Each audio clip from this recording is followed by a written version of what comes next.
Warning: the following content may contain elements that are not suitable for some audiences. Accordingly, viewer discretion is advised.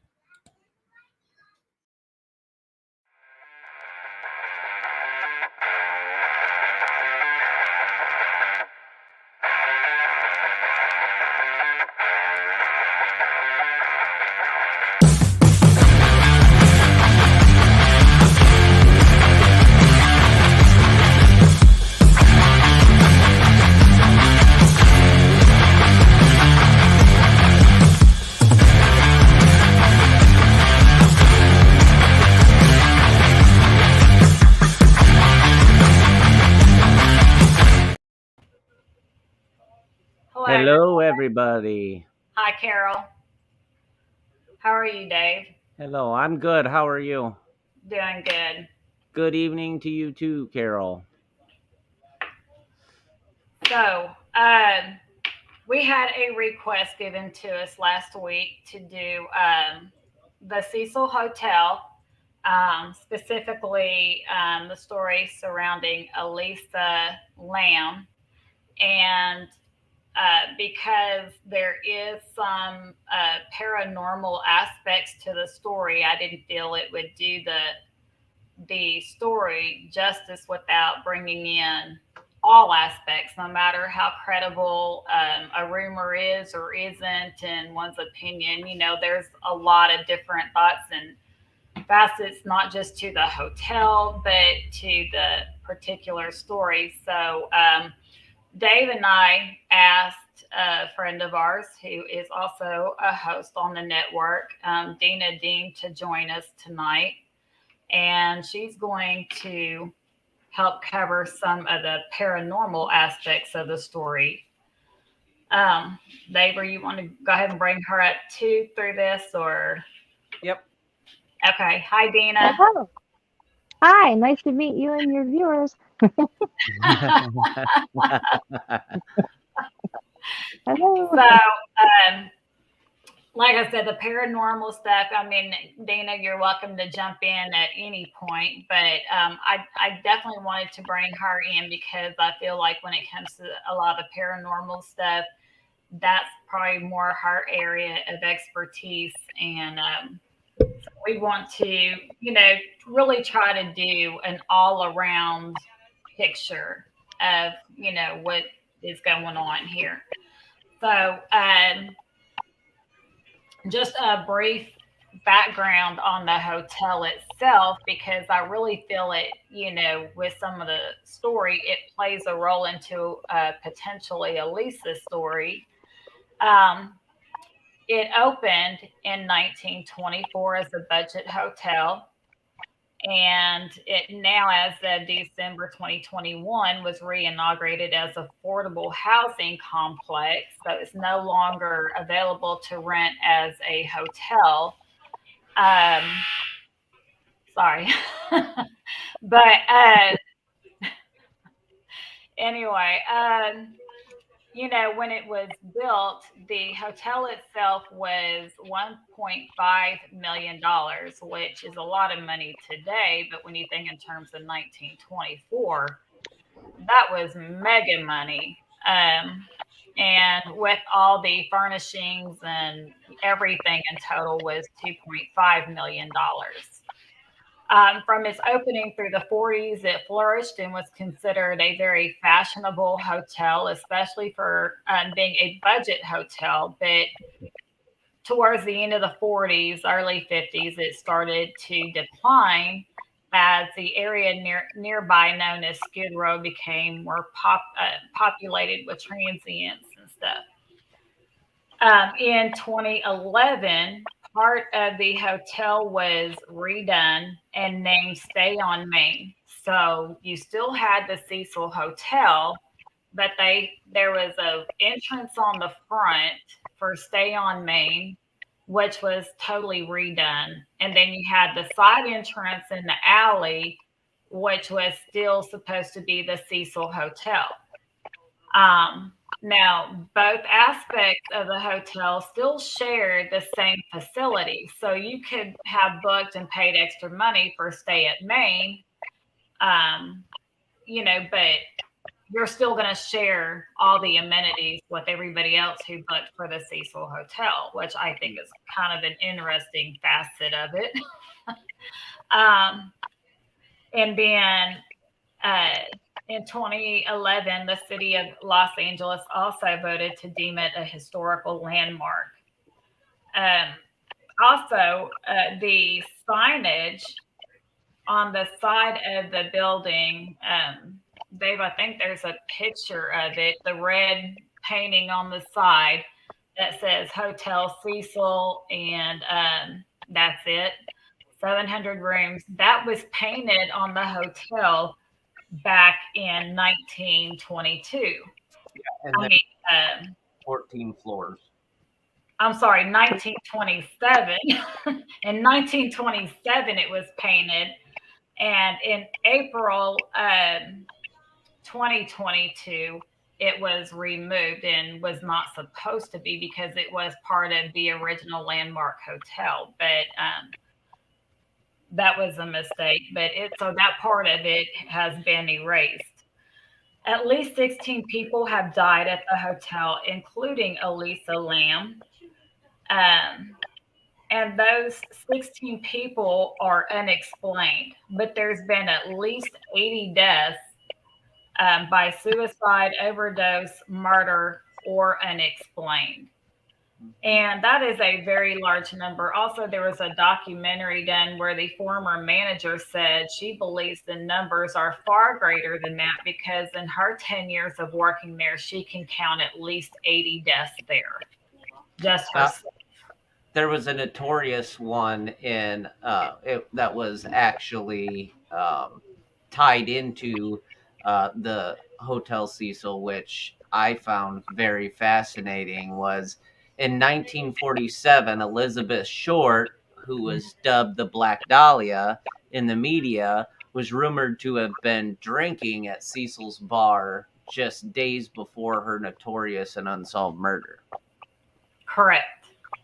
And another more popular story is the Night Stalker, Richard Ramirez.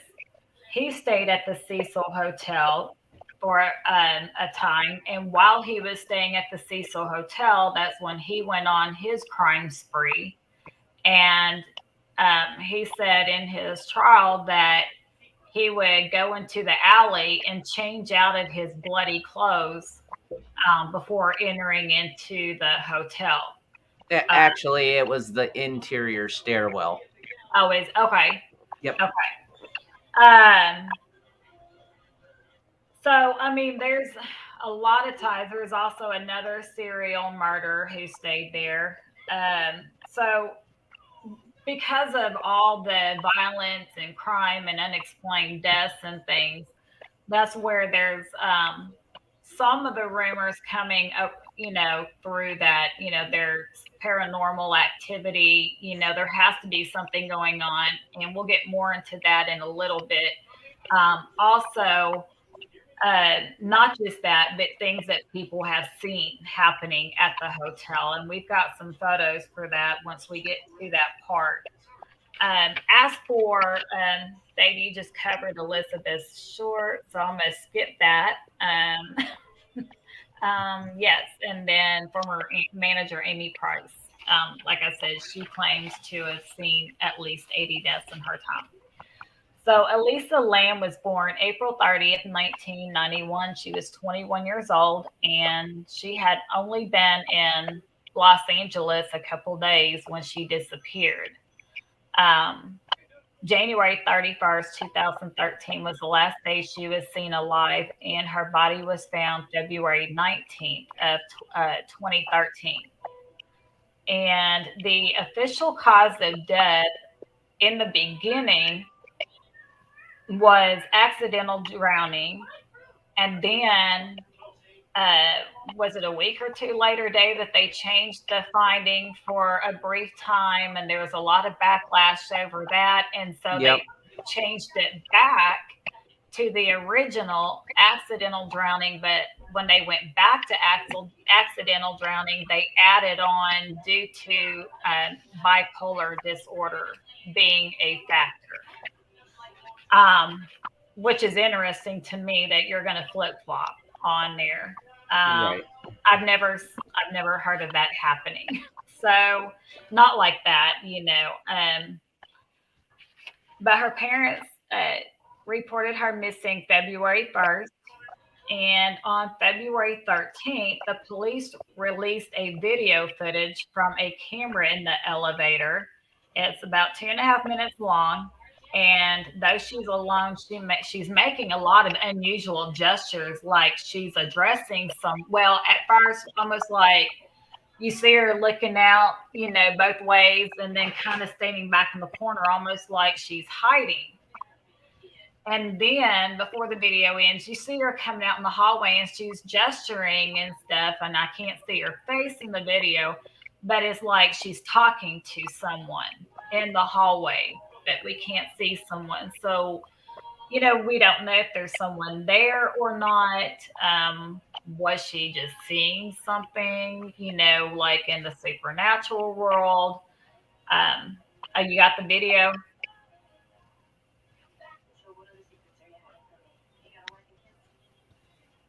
And here she's pushing every single button in the elevator. And the door's not closing.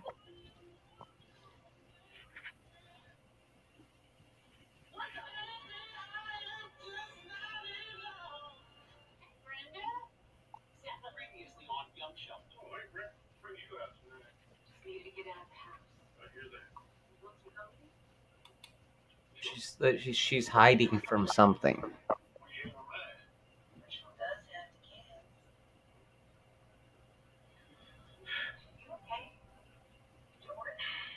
Yeah, and that's what it looks like to me. Also, you notice the timestamp down there is not legible, and apparently never has been legible.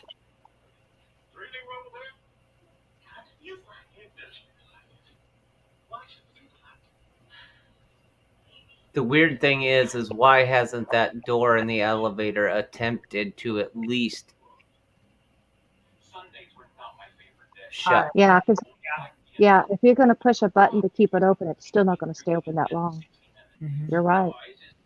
And she's outside of the IR eye, the infrared eye that trips it to stay open, and even then it can close a few minutes or a few inches and then slam back open. But here she's clicking every button again. She does look like she's hiding, and here in a few minutes she'll step back out and she's gesturing. Like, I talk with my hands a lot. Like, if you hold my hands behind my back, I can't talk. Like, I just stutter so bad. And that's kind of like the gestures is like she's someone who probably talks with her hands a lot. Yeah. Like she's gesturing and talking. But if you watch her hands, they're actually distorted. Like they're actually contorted almost as if, you know, correct me if I'm wrong, Dina, but there could be an act of possession in that scenario.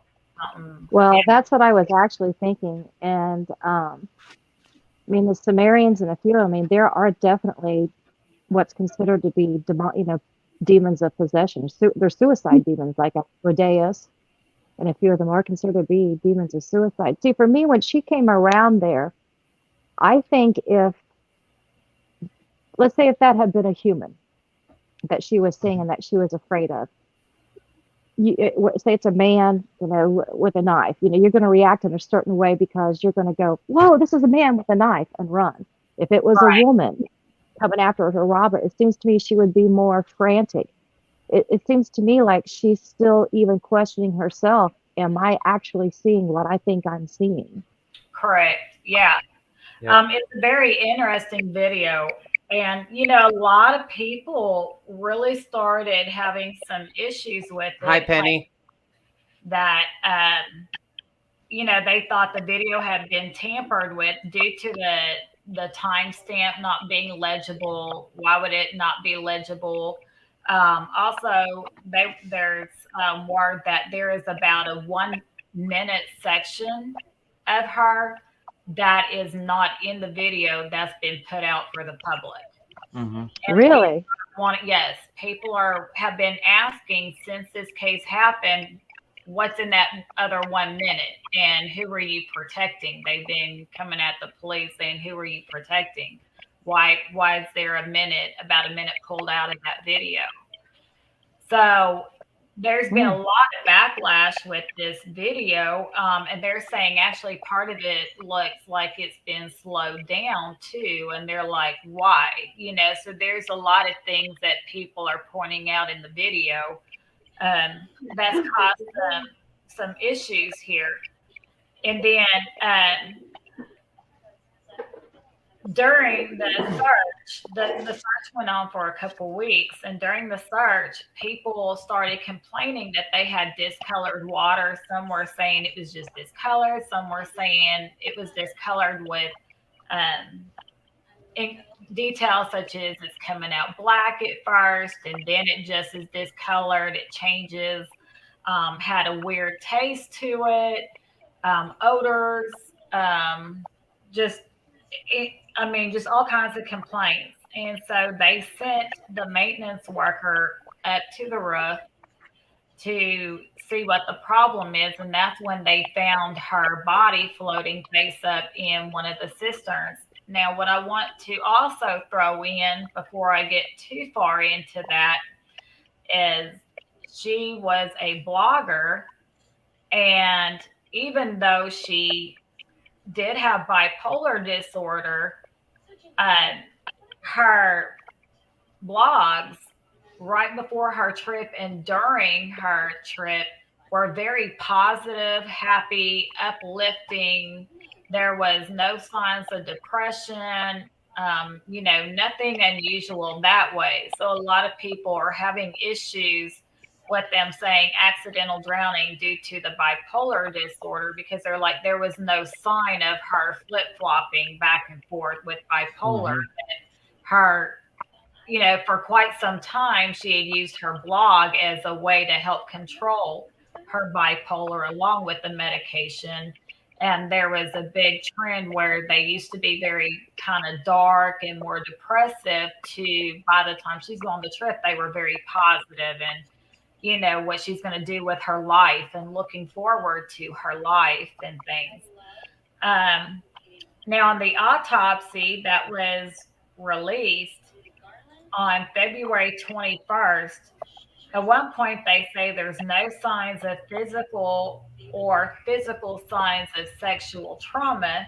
However, and no illegal drugs. There was a small amount of alcohol found in her system. But part of the problem with this is they're saying the results of the rape kit were not included or published for the public. What were the results of that? Also, the fingernail kit results have never been disclosed. So they don't even know if the rape kit and fingernail kit have even been processed. They were done, but were they processed or just set aside and ruled an accidental drowning? And also, her rectum showed some potential signs of trauma, including pooling of blood inside the rectum. But yet the autopsy report is saying there's no signs of physical trauma. But they're like, well, how do you get pooling of blood up inside the rectum if somebody drowns? Yeah. Also, when her body was found, it not only was face up, but her clothes were not on her. Yep. Her clothes and shoes were found floating in the cistern as well. And so their speculation was she trying to undress so that her clothes didn't weigh her down. But, I'm going to be honest, if I'm drowning, I don't think the first thing I'm going to think of is, oh, let me take my clothes off. I'm Right. going to be trying to find a way to not drown and try to explode or I'm gasping for air and, panicking. I don't know. But I don't think that taking my clothes off is going to be one of the things that goes through my head. So that's another interesting facet to this. Yes, Carol, there was water in her lungs, and that's why they said it was an accidental drowning. Um, yeah, Now, the Kathy, image that you showed, I didn't see ladders on the outside of those tanks. Hi, Ruth. I saw ladders getting to the platform, but not, yeah, how did she get up into the tank itself? I mean, there's a yeah, little step ladder to the platform, but not to the tanks. I'm wondering sure. because if you look behind the two on the inside, like the one with the white roof on Yeah, the tank lid, there is a ledge over there. Huh. So I'm not sure. Yep, there's a ladder wedged up Yeah, it here, looks like there might be one put up there. but I'm not. Does anybody know which one of them it is that she was found in? I think it's was it the inside one or outside one? The It's where the two gray ones are. yeah, it's where okay. You got the firefighters right there. Yeah, It's the one with the white lid. The other two are slave cisterns. She got into the one with the white lid. Hmm. Because that's the one that the ladder is propped up on so that right. they could how they got up there. And we can only assume because I'm actually looking at crime scene photos right now. And every one of them is only showing the one had a ladder. Hmm. And Kathy asked for your question about DNA under the nails.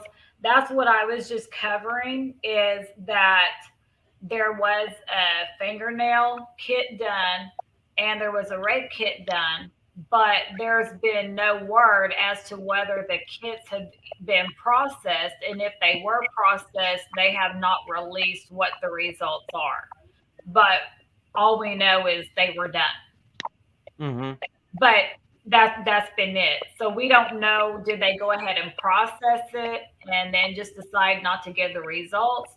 Or did they take those kits for the rape kit and DNA, fingernail kit, and then not even process it once the coroner said accidental drowning? They may have said, oh, well, we don't even need to process these then, we don't know.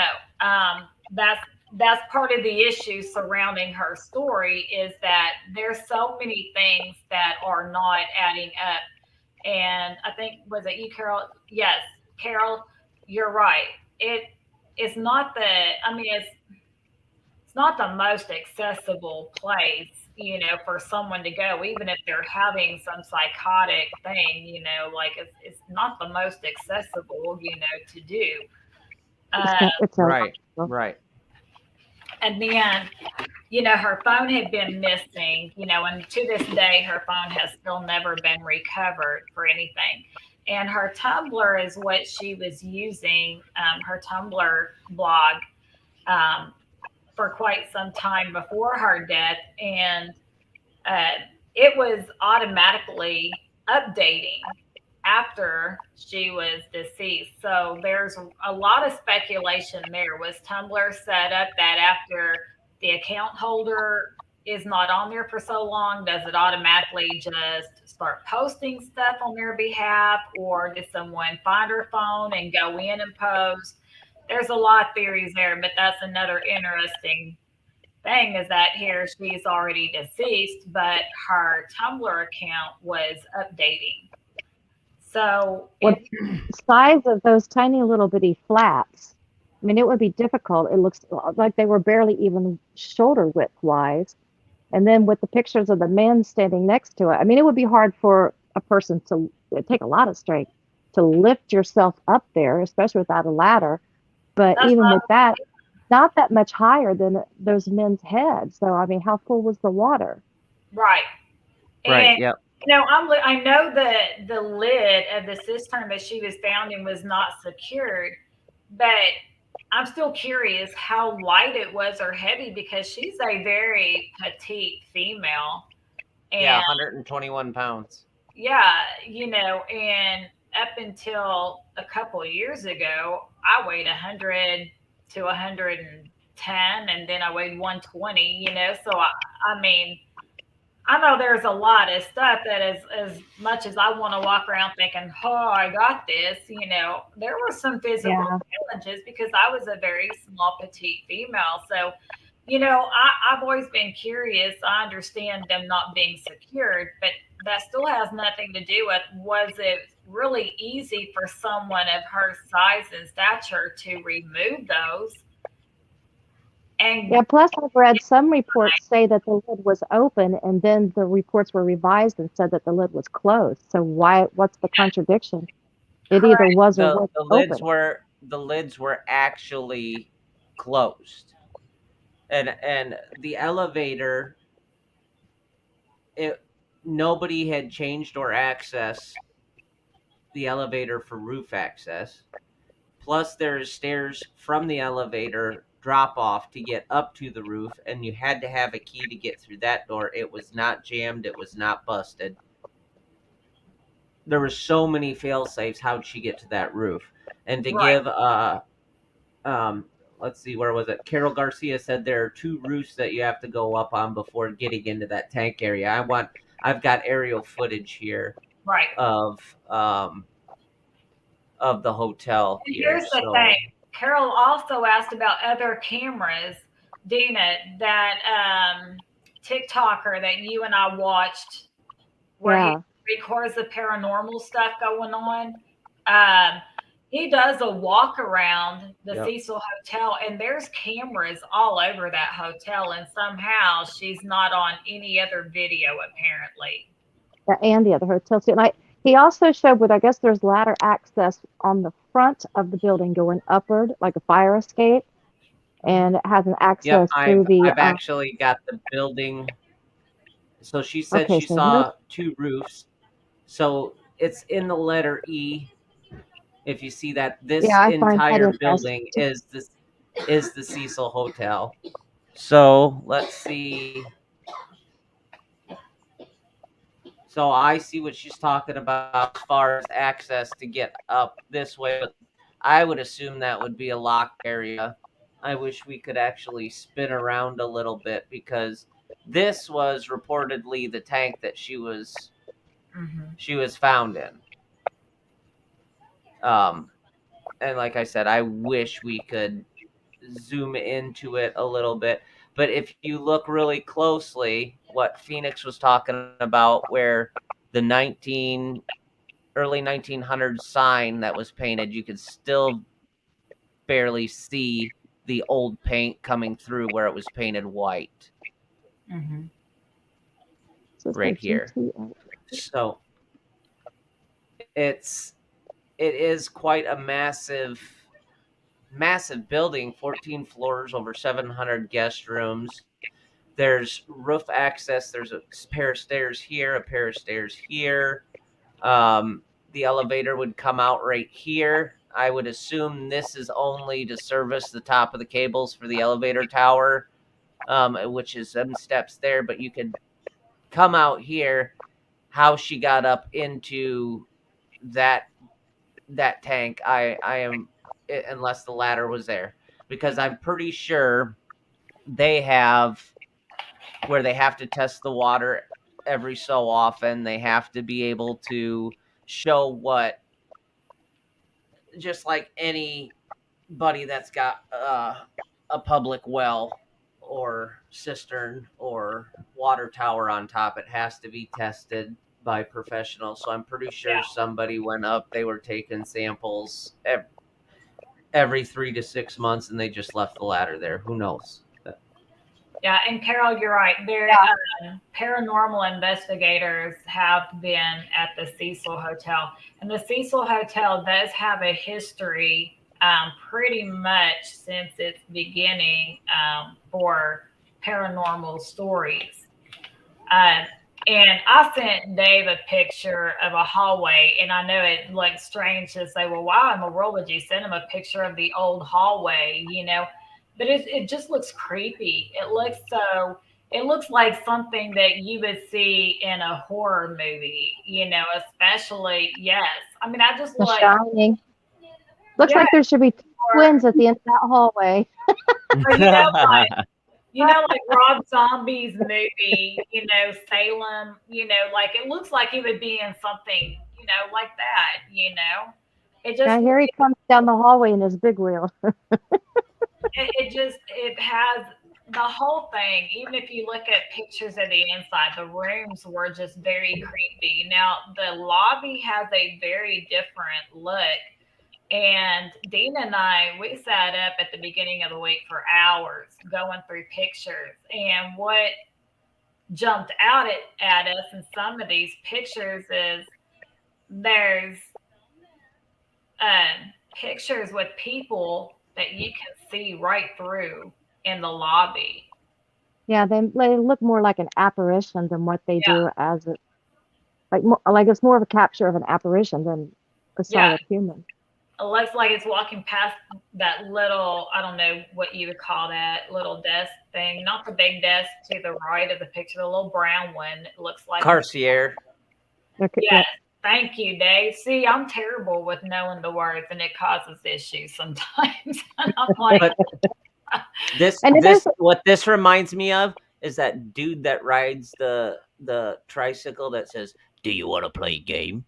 yeah. Dave, can you right. get that other picture back up real quick? I was thinking the kid running and going, red rum, red rum. Yes. Yes. Okay, if you look on the balcony, in the right hand corner, it almost, when I zoomed in, it almost looked like two black figures moving up there as well. And then on the right corner, Which wouldn't make any sense because if you have this kind of a glitch that's happening in a picture, you're not going to have something that is exactly in the center of the picture being transparent, but the column next to it's not. It is fine. The concierge desk is fine. All of the other individual, there's nothing else in there that is Yep. transparent. There's Yeah. no way it could be a double negative. and then in Yeah. that same corner, but I want to say opposite side, Dave. I don't know. Help me out. Dina. Oh, in the upper right where the dining area was. Well, that's where the two black figures are, I think, or was that on the other side? I don't know. No, But it person did seem sitting there. up at the balcony area. Yeah, I don't that's where the figures are. Yeah. If you're looking at the image, it's the upper right balcony area in the Yep. far corner. Right above the center notification post. Yeah. And like Thank you, Kathy. where they put Kitty posters corner. in or whatever. It's like directly above that.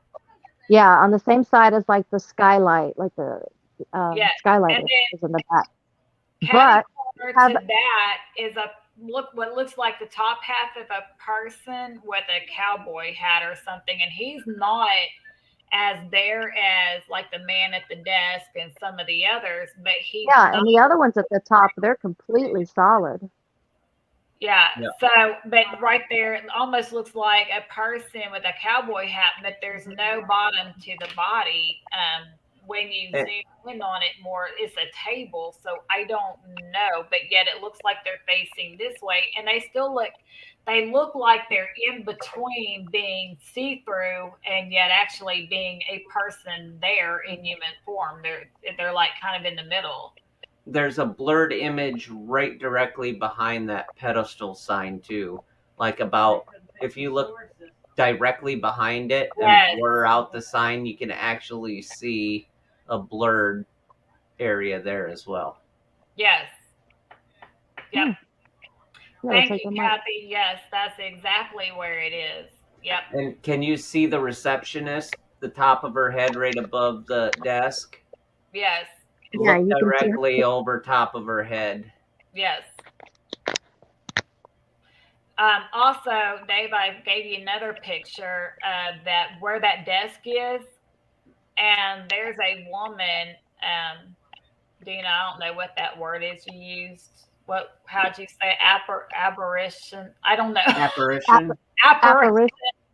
Apparition. What? Oh, it's so Not beautiful. that one. It's at the Not that one. desk.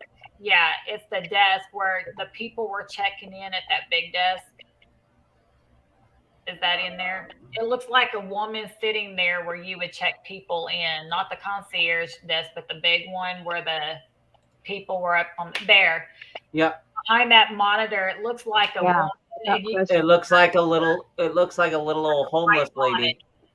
yeah, like a bonnet starting right yeah, about and um, we had taken in Phoenix pulled up several photos and images of this area to verify that that's not a mirror, that's not a piece of glass, that is actually completely open. So, and if you like from other angles, you can, and other pictures, you can see people walking up and actually filling out paperwork in the other images. That's not a Mhm. reflection. Right. Um, that's it kinda seems to me like behind that plant, it's almost like there's even a, I don't know if it's trying to make an apparition or if it's just an energy, if it's picked up an energy field in motion back and behind that area, because you see him in front of what looks like a kiosk, like a computer kiosk. Mhm. Yeah. And then even to the side of him or the home, like whoever this figure is, it's obviously a translucent apparition. And that's not a solid person. And they're not going to be translucent. And we've not doctored the pictures, and the pictures that we found these on. Yeah, exactly. Those pictures, they weren't trying to sell the idea of something paranormal. So it's not like somebody's going to intentionally present a picture that has something doctored up. They just happened to take a picture, and it just happened to be in the pictures. Right. Yep. Yeah, like Kathy said, she kind of looks like she could be a maid or something, which, yeah, I could see that. So, there's a lot of paranormal stuff, and I'm going to let Dina cover a little bit more of what we were uncovering, with lights on and off and people in windows or things. But there's been a lot of crime. There was even, among one of the deaths, there was a woman who threw her newborn baby out the bathroom window. And she claims to have not even known she was pregnant, which I have heard of, women not knowing and being surprised. But, what possesses a woman to open the bathroom window after giving birth and chunking her baby out, Right. Somebody else committed suicide and landed on top of someone walking down the sidewalk, and both of them died. So there's a lot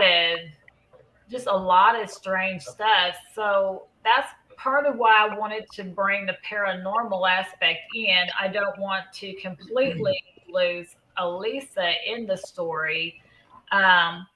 But there's a lot of questions about her death. So one of the facets to the story is there something paranormal going on? Was she assaulted in some aspect and it's not being released?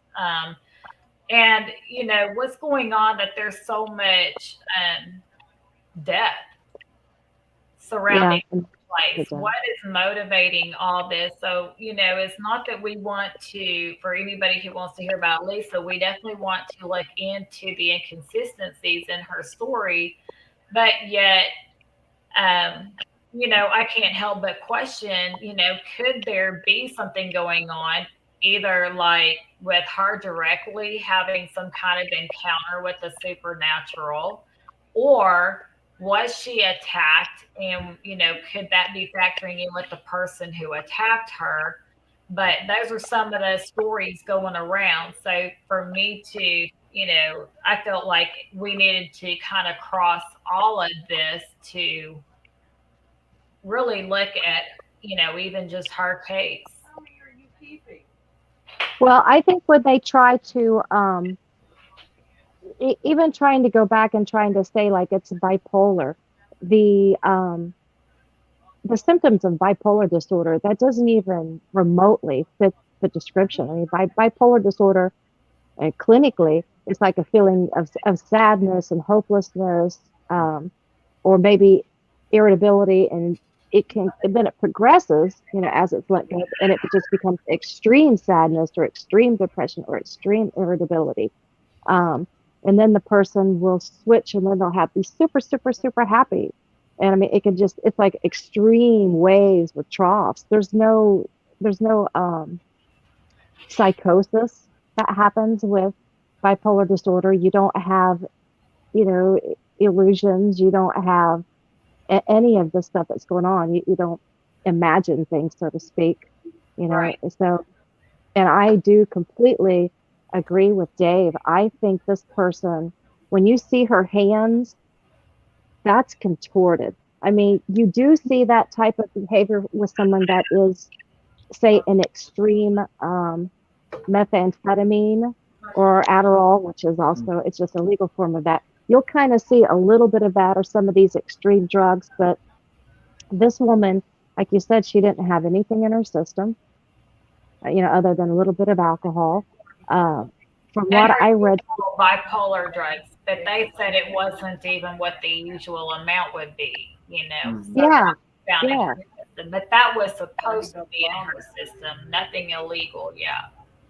yeah. And even if she wasn't taking her bipolar medication, so the worst thing that happens is she's going off on somebody for no reason, or, Right. she's being Maybe going cranky or for very depressed. But that's, to me, the activity of her getting in and out of that elevator, it looks to me like, what was it, probably 5 minutes or so? Mhm. Yeah. Well, So for, I think the original one was like 10.5 minutes this goes on, but there's a minute and 42 seconds that's actually missing from the tape, from the footage, which it wouldn't have been taped then because it hadn't been that long ago. It would have been DVR. So somebody would have had to go in there. They would have had to alter it, or the police withheld information and didn't release that whole aspect. And I'm going to go ahead and say it. I don't care. Police and the government, there are times when they cover up things. So, yeah, Okay, they so were, Carol, I know her behavior there inside of that elevator and stuff. That's not somebody that's depressed and from bipolar disorder thinking about killing themselves. To me, that's somebody that, if you're in fear for your life, that means you value your life. and So I she's think the not reason that they gave her the whole prognosis that she was bipolar and suffering from an episode was simply for the fact that she did go and seek mental health, professional help, and it was just she was severely depressed. She was an immigrant. Her parents were halfway across the globe. She was homesick, for Christ, crying out loud. I mean, if I'm half a world away from my parents when I'm starting out at 21, I have no support system. I have nothing like that. I'm going to get downtrodden. I'm going to get blue. I'm going to go into a depression. Does that make me bipolar? No. Naming somebody that's bipolar 9 times out of 10 is a blanket diagnosis yeah. just to make them feel better. And I'm sorry, the pictures that and her blog and everything else and going out, she was a normal 21-year-old. I no, there she was not bipolar. oh, Bipolar 9 times out of 10 have severe episodes, and it is suicide has been attempted multiple times, not just once, and succeeded. If she wanted to commit suicide, why would she go through the long, drawn out, elaborate i- there's issues story and everything with, the elevator, climbing in tubs and making Mhm. yourself drown, and everything? Why wouldn't she have just flung herself on the side of that however tall story building? No, and I'm going to tell you right now, as a firefighter, retired firefighter, and a retired EMT, I've had people tell me that have actually drowned and been brought back. It has got to be one of the most horrifying experiences of their life. So it's got to be like the most horrifying way to die. That and suffocation, because it's your natural instinct's going to kick in. I don't care. Your brain's going to override what bipolar you have. It's a survivalist instinct. Carol, I was not trying to ignore you. I was not sure what a ley line was. So I have been sitting here Googling what is a ley line. And now that I know what it is, I'm trying to address the question in itself as to whether the hotel is on any ley lines. And I'm reading something about ley lines, but it's not, I can't find anything that is telling me if the hotel is in fact on any ley lines. But I apologize. I was not trying to be rude or disrespectful. I didn't find anything when I was researching either as far as ley lines when it comes to that. I do have a It's list. ironic though. There are many, and I know this for certain. There are ley lines that run through that area though, but there are many entertainment venues that are in LA that are called ley line also. Yep. I do have all 16 causes of deaths. If you want to go through those, I can go through them real quick. Are these hi Brandon, are these and you're welcome, Carol. Sorry, I didn't have a better answer. I honestly, I would love to tell you I knew what you were talking about, but I didn't. So I apologize. I've never even really heard that term before. So anyway, I do think that's interesting that she brought that up though, because I study ley lines, and I do feel that there, without a doubt, there's some sort of a vortex. A ley line is, it's like an sort of like an electromagnetic energy that comes up from the earth. I really do feel that there's a vortex, or there's something going on in that building. Yeah, you told me that the other night, which was interesting. And now after I read what a ley line is, I know to a point what they are. I just had not heard them called ley lines. Or could Cecil be right in the middle of on your show last night, Dina, where all these connections in that town, all the cemeteries when connected together formed a pentagram right in the center was the most active spot. Yeah, they do. Until we actually go, and we'll have to actually probably do another episode on Cecil, just for the simple fact is to delve a little deeper into the ley line area, because maybe it's in a triangle, it's in the center, or a square, or a circle, something of that nature, because that could actually cause it to be very powerful.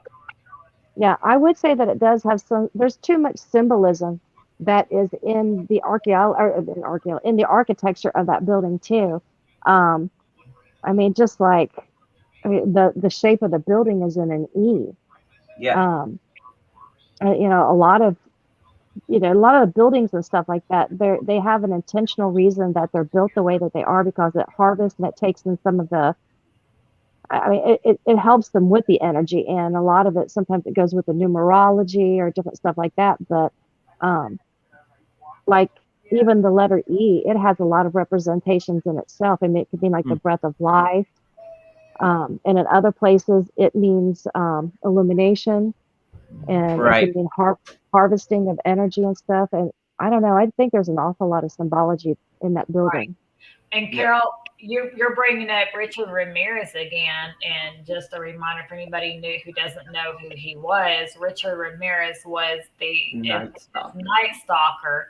And here's another interesting facet to his story, is that he did claim to be a Satanist. He worshipped Satan.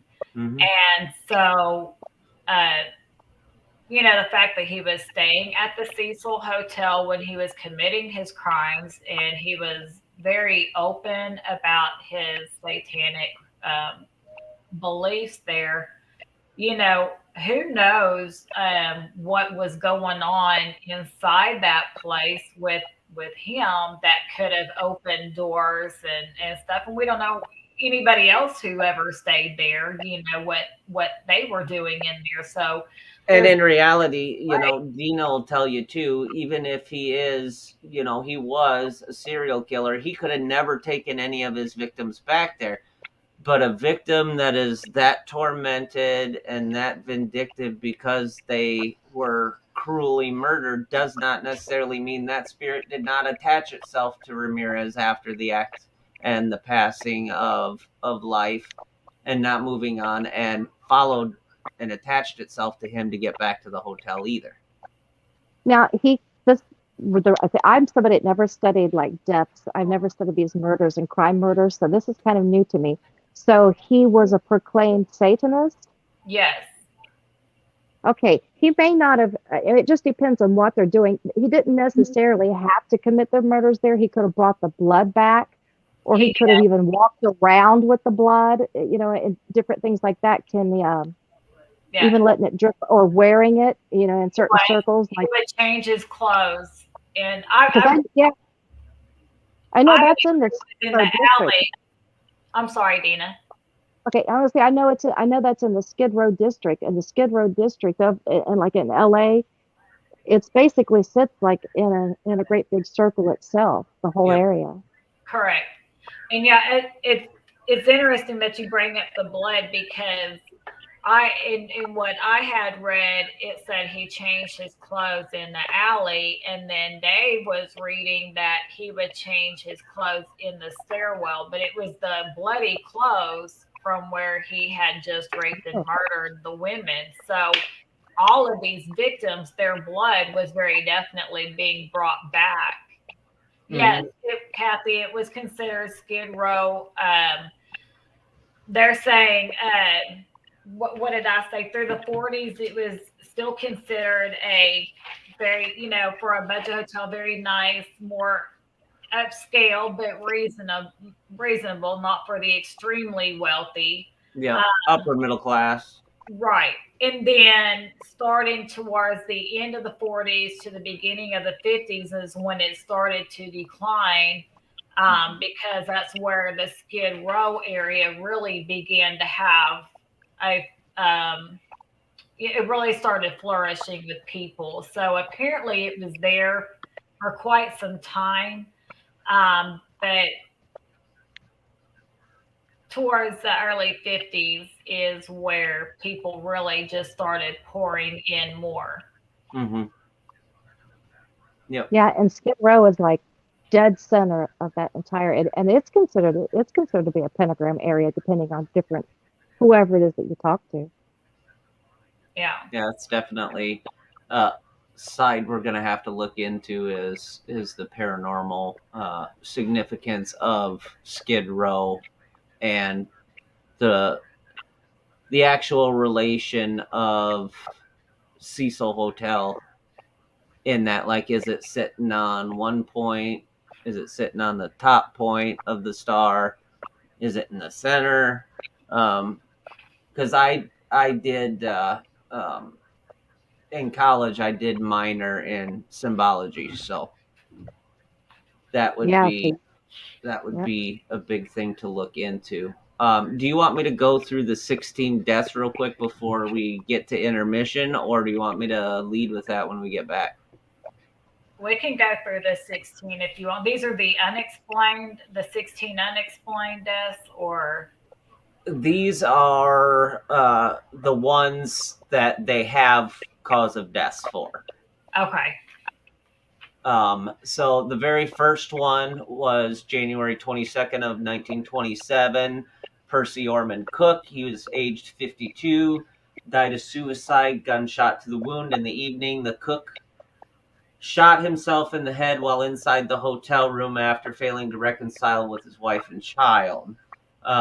He was rushed to receiving hospital with a slim chance of survival. Death records revealed that he died that same evening. November 19th of 1931, Preston Handley Hicks, aged 83, possible suicide.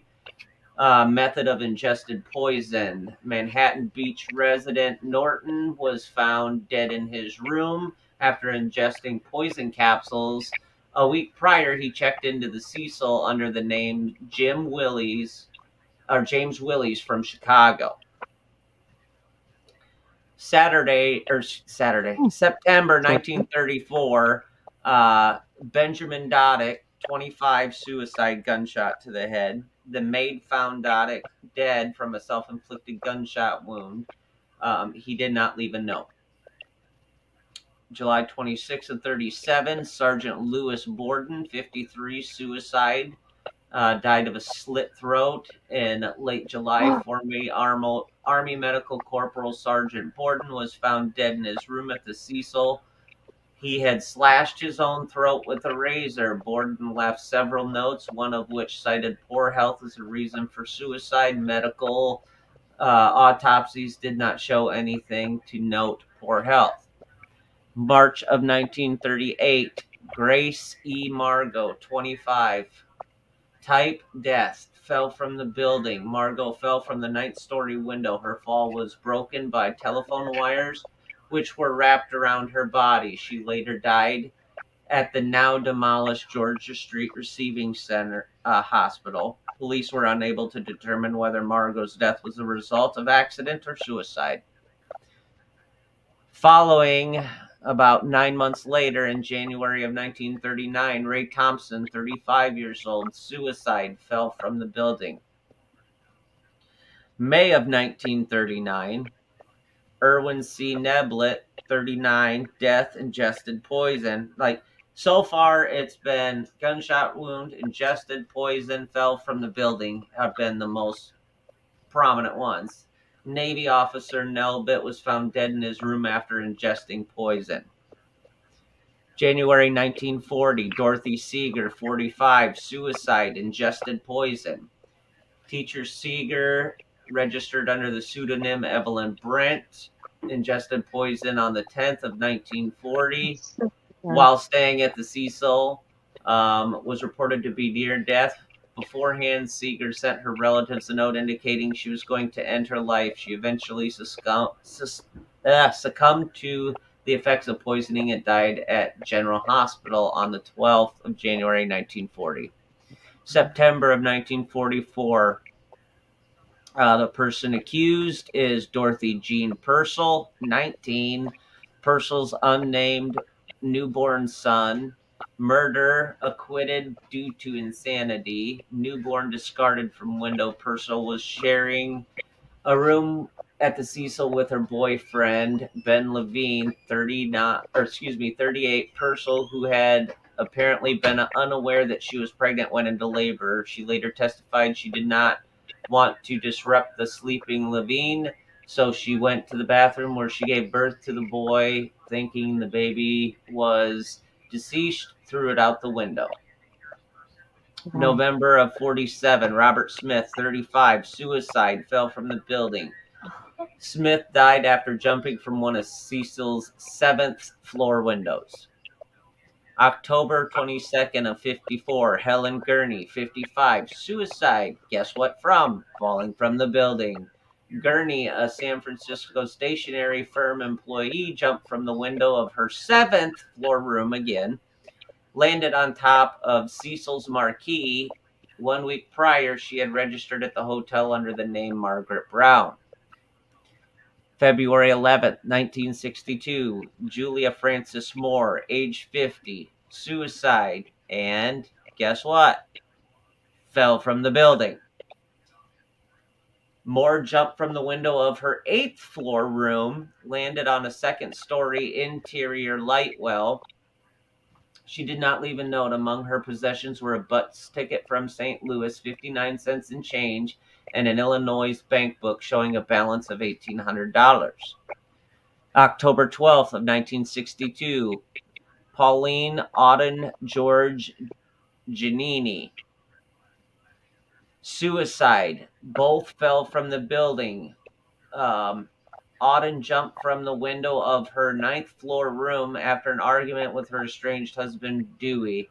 He had left the room prior to Auden's suicide. Auden landed on a pedestrian, Giannini, killing them both instantaneously. As there were no Wow. witness, police initially thought both committed suicide together. However, it was soon determined that he had his hands in his pockets at the time of death and he was still wearing his shoes. Had he jumped, his shoes would have likely fallen off during the fall or upon impact. June 4th of 64, Jackie Eilinger is the accused at age 29. Pigeon Goldie Osgood was the murdered victim at age 65. Murder, acquitted, stabbed, beaten, and raped. Hotel worker discovered Osgood, a retired telephone operator, dead in her room. She had been raped, stabbed, and beaten. Her room was ransacked. Osgood was well known in the area and had earned her the nickname because she fed birds in nearby Pershing Square. Near her body was an LA Dodgers cap she always wore and a paper sack full of birdseed. Hours after her murder, Arlinger walked through Pershing Square in bloodstained clothing. He was arrested, charged with Osgood's murder, but was later cleared of the crime. Her murder still remains unsolved to this day. December 20th, 1975, Allison Lowell, approximately 23 years of age, death. Guess what from yet again? Falling from the building. A still unidentified woman jumped from her 20th floor window onto Cecil's second floor roof. She had registered at the hotel December 16th under the name Allison Lowell and was staying in room 327. September 1st of 1992, the person non-applicable, approximate age 20 to 30 years old, death. Can anybody guess what they died from? Falling from the building. The body of an African-American man was found in the alley behind the Cecil. Police said he had either fallen, jumped, or been pushed from the hotel's 15th floor. The 20 to 30-year-old man has never been identified. Wow. Huh. And, of course, we're covering the Elisa Lamb. And June 13th, 2015, victim non-applicable, age 28, death. Can anyone guess what the latest victim died from? Falling from the building. The body of a 28-year-old man was found outside the hotel. Some conjectured he may have committed suicide from jumping from the hotel, although a spokesman for the county coroner informed the LA Times that a cause of death has still not been determined, and the man's remains to this day are unidentified. That will give you something to chew on for our intermission while you guys take a break, get something to drink, ponder everything over. Let that sink in. Do not go above the ground floor because you will fall off. And Carol, I did write that down to look into the Concordia Cemetery and DeSoto Hotel to see if they're within or part of, what'd you say, the star, to see if it's part A of the pentagram Yeah, the pentagram. or pentagram, yeah. Yeah. So everybody, I did write that down, and I will definitely do some looking into that as well. Yep.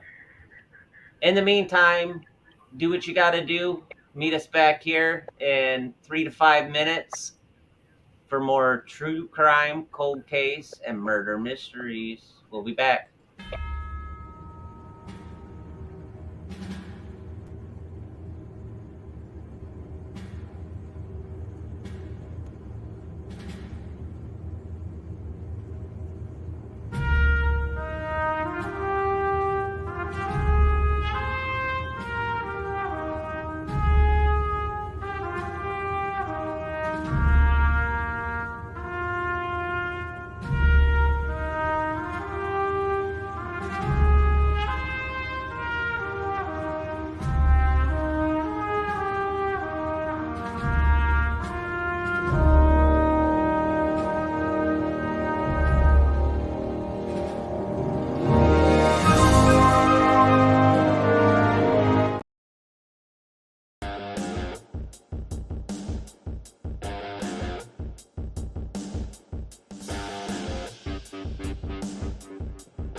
All right, we are back. We are back. Oh, so what do you guys think about all that falling from the building? That's an awful lot. That's a lot. And that's only 16 people. Did you guys say 80 have died there so far? Yes. There's over 80 deaths. And then the former manager, Amy, hold on a second. She worked there from, was it 2000? Okay, yeah. Amy Price is the former manager, and she was employed there from 2007 to 2017. And over that 10 years, she said that she has seen 80 deaths in that 10 years. So she believes that there's far more deaths because a lot of stories are saying there's over 80 from its opening to now. But she's saying just in that 10-year period, she knows from managing the place of at least 80 deaths in that 10-year span. So the true number of deaths, I don't know if anybody really has an accurate number, which would seem kind of odd. I would think there'd be records somewhere, unless because it's just been so many years, stuff gets lost here and there or something. So I don't know. But yeah, she claims to have had over 80 deaths, and she stated that is part of why she's no longer managing. It just really started taking a toll on her. I would agree with you, Kathy. I think poison was probably harder to get after 1939. Well, I was thinking about that too. Like, how many people, I mean, where are all these capsules of poison coming from? Where do you find capsules of poison? I could see drug doses or something. Could it be a silent perpetrator, room service? That's what I think. I think that too, because it's illogical that all these people just happen to know somebody that they can go get capsules full of poison or drinking poison. It's not like you got an apothecary down there. Yeah. So it's believed there are at least 80 deaths at the hotel. The 16 of which I went through were unexplained. There was no way to explain how it happened or why it happened. Dave, do you have that picture of the sign that I sent you right before the show? Dina and I noticed this and thought this part of the sign for Stay on Main was a little interesting. One of the signs says, says Stay on Main, but on that sign, it just says stay. And what jumped out at us clear as anything is it's all lowercase, but that T does not look like a T as such. It looks more like a cross, or a crucifix. Yeah. Mm-hmm. Yeah, and the A and the Y have a larger spacing area than the S and the T do also. Yeah. And the A is actually more prominent. I thought that too. I even thought it's not really, what do they call that? My brain is glitching now myself, and I even know. Not a full omega sign. Mm-hmm. I thought that was kind of interesting. Like beginning and the end, alpha, omega. Hey, Dave. Kathy says clumsy people lived in that place. I would say so. But what I want to know is, if that's the case, why didn't they, for the longest time, I mean, when did it open again? 1920? 1924, I believe is what. So you have 80 unexplained, or 80 deaths. 16 of them that aren't explained are falling from the building. 9, weld your windows shut. Right. Yeah. I mean. Yeah. to just say they fell, as such, not even say they jumped or something, they just fell makes it sound like, when you're walking down the sidewalk and you trip on a crack and fall, they just fell out, fell off, or, I don't know. It's interesting. I agree with you, Kathy. Dina and I, we sat up till what, 2:30 in the morning a couple of nights this week, and that Yeah. tea just jumped out at us. And then we were As talking soon about as I saw it, yeah, we were talking about the size of it. And Dina went to work. I'm telling you, this lady, she sat there. I'm looking at her, on video here, and she's going to work investigating the word stay, like stay with a period, like saint, period, AY, and all these different facets, just looking into stuff. And I'll tell you what, she was reading some stuff to me that was just even spookier. And Well, I mean, it was crazy. Like, I was enthralled. She's like, finally, she's like, I got to go to bed. And I was exhausted, but yet I was so into this stuff and some of what she was looking up that I wasn't ready to go to bed yet. I had to sit up another hour just to unwind a little bit from it. Mhm. I think that there's a lot of symbology going on with that. I mean, even the word stay, like I was telling you before we signed on, why all at once are there so many artists?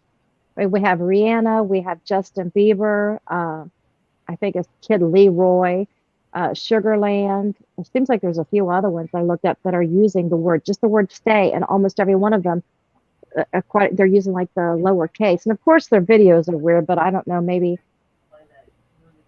that would be considered normal these days. So I can't really say they're strange videos because that could be considered normal. But I know like how we have like the Airbnb, now they're calling them stays. And I think that's kind of interesting. They're using that name and that terminology too. But yeah, there's even like some communes in different places like in France, and they're called Saint A.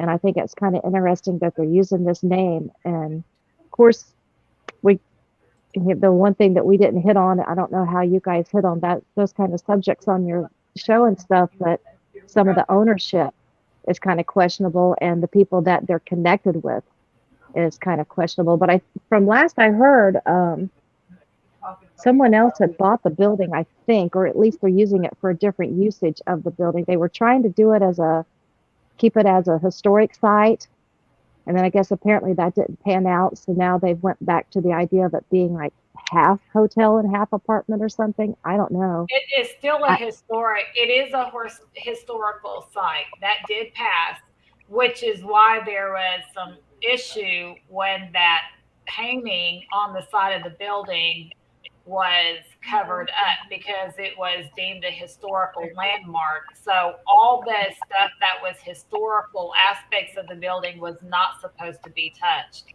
And so there was a big issue over that because that was the picture we put up with the red on that said Hotel Cecil 700 rooms. That was the original paint from when the building was built. So that was not supposed to be touched at all. Yeah. Part of the historical landmark feature of it. So it is a historical landmark. But we have to do a correction. We have to do a correction. She actually did not ride the elevator all the way to the roof. I found a 3-minute clip of the moment when she walks away, and I'm going to play it at 1.5 speed and let Dina look at it and see what she comes up with what this elevator door is doing. Because the gal walks away, and I'll get it set here for you. There she is. Okay, make sure you guys got everything up. Okay, I'm having to switch through tabs. Okay, so here we are. She's outside the elevator right here again. And watch this at 1.5 speed.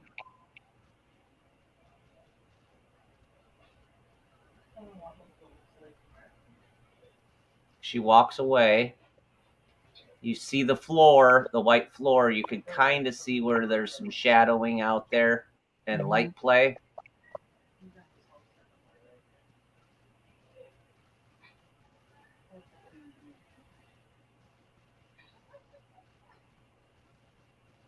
And the door miraculously That's shut. interesting. That it actually looked like it had a time glitch as that door shut. Yep. Now watch what it does. Opens on the same floor. And it shuts again. And there's no shadow on that far right-hand corner. No, but look at what's going on with the camera lens. You notice how it's getting smokier in front of it? Hazier. Yep, Mhm. now it's gone down It to another almost floor. looks like there's even a partial halo area. And the smoky part of it moves.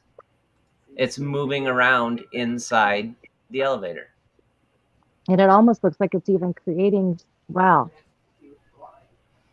That's probably so what that's why I interrupted. We had to do a retraction there because she did not take the elevator all the way to the roof. Yeah. So how'd she get up there? Does it say what floor that was? No, not on the video. It's too hard to make out, and I'm not sure what floor she was on when she got into the elevator.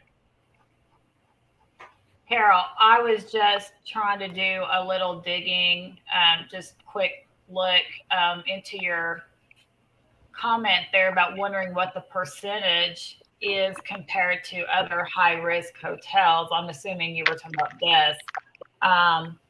And I cannot find anything directly addressing that. Anytime, as soon as I put the word death, the whole search stuff completely changes to just discussing the deaths at the Cecil. So that would be interesting information. I would actually love to know that as well. And maybe that's something that we can get the answers to. It just might take a lot more digging than what I can do during the show. But I would actually love to find that out.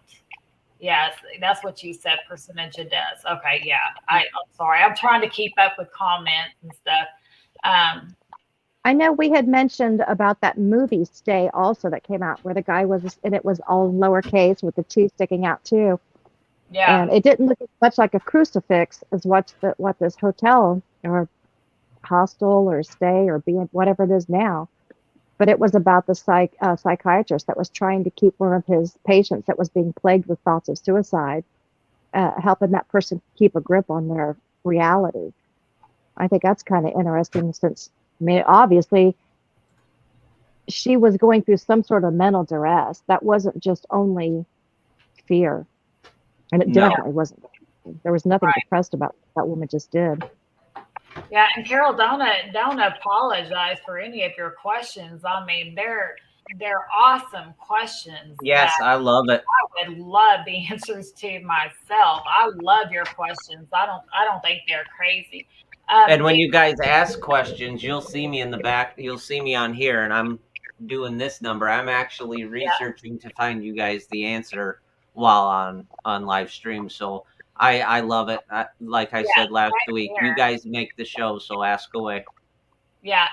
Dina, she also has a comment. I would like to know what you think because you saw the video as well. Yes, that's it. That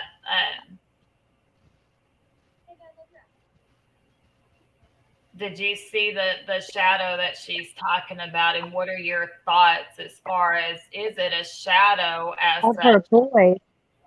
Is there someone that had a boy that was with them getting out of an elevator? What can you play? I don't think I've seen that video yet. It says there's a shadow of one of her boys that stays in the elevator. Her body. Oh, her body. Yeah, her body. I thought that was, play that again because I was trying to look and All right, see let what me was get it going on pulled back up. inside the elevator itself. Because it does have a metal, with the metal you could, if something, we could see maybe reflections too. I was trying to see. We got you, Carol.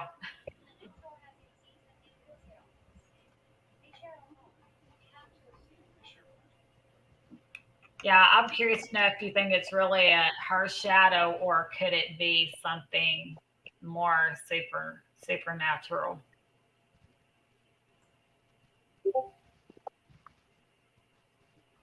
I know I'm actually sitting here looking at the some of the meanings for the word stay.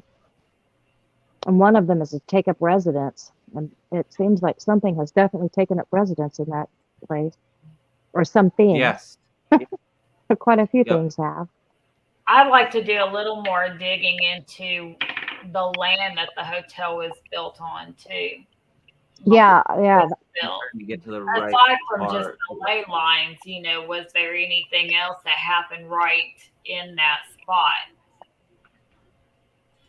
that's going to be, you said it was built 1924, 29, you said? 24. December 20, 1924 is when it opened. Hmm.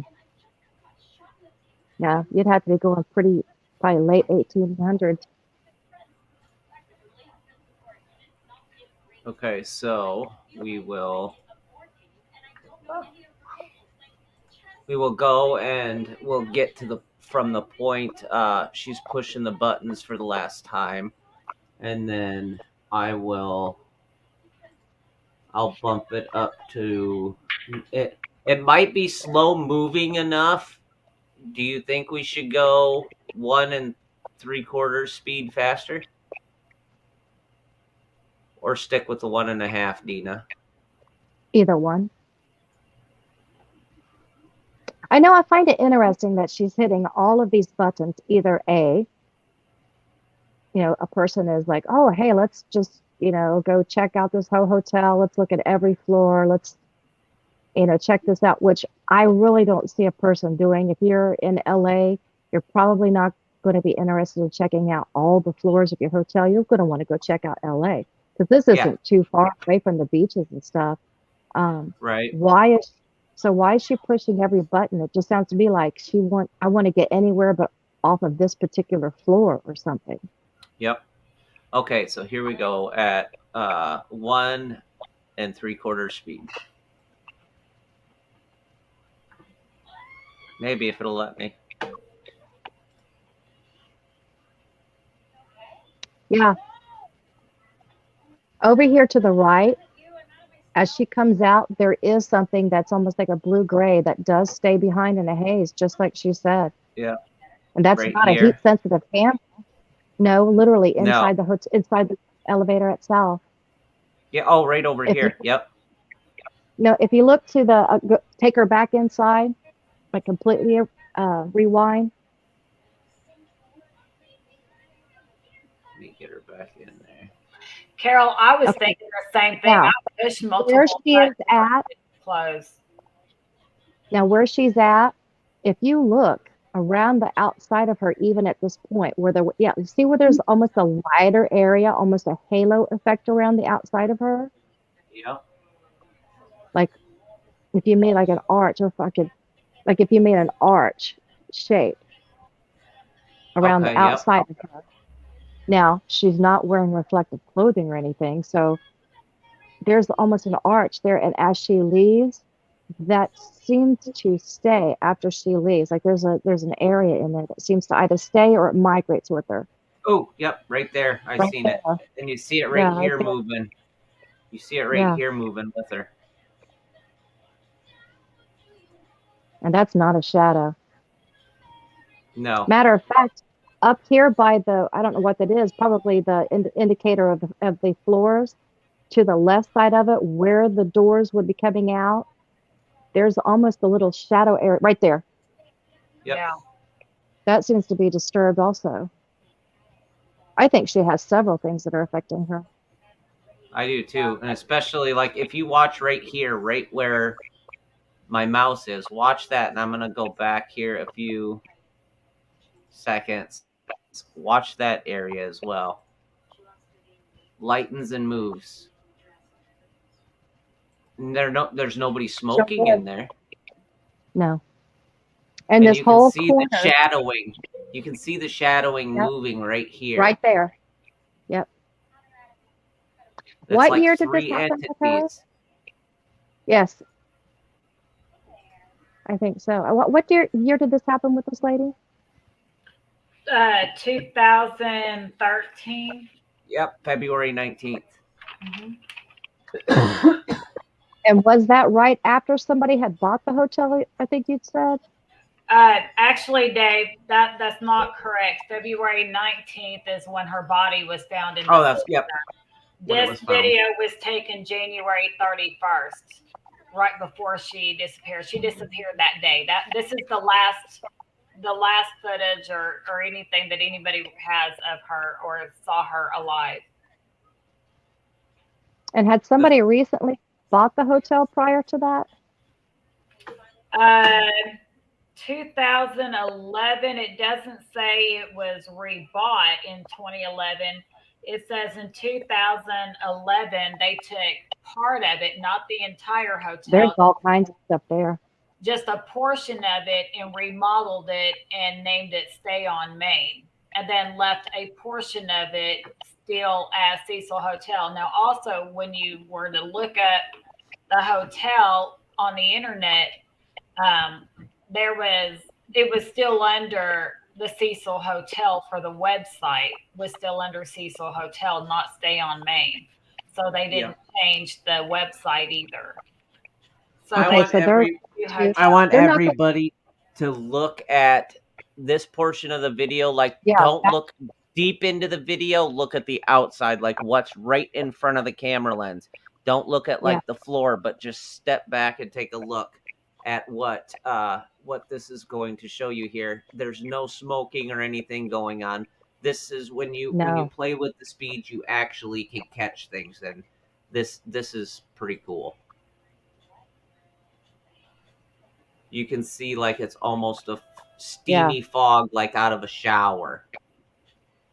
And then the entities on the right hand side. Yep, sure did. Yep, are moving. With them having just bought the hotel, if this is the circumstance, they're going to try to do damage control and say, oh yeah, she was bipolar such and such, because people are, oh, I see what you're talking about, the timestamp, because people are going to be afraid, like, I'm not going to stay in this place if it's haunted. Right. And that door just keeps coming open and shut, yet for over 5 minutes it never shut, or 10 minutes it never shut. Which makes me wonder, I mean, her foot wasn't really in the way. No. What holding that and door? There's obviously no smoking, so it wouldn't be she wasn't or smoking. Steam or anything. Dina, the hotel was not sold until after this. She disappeared in January of 2013, and Richard Bourne of New York, he bought it in 2014.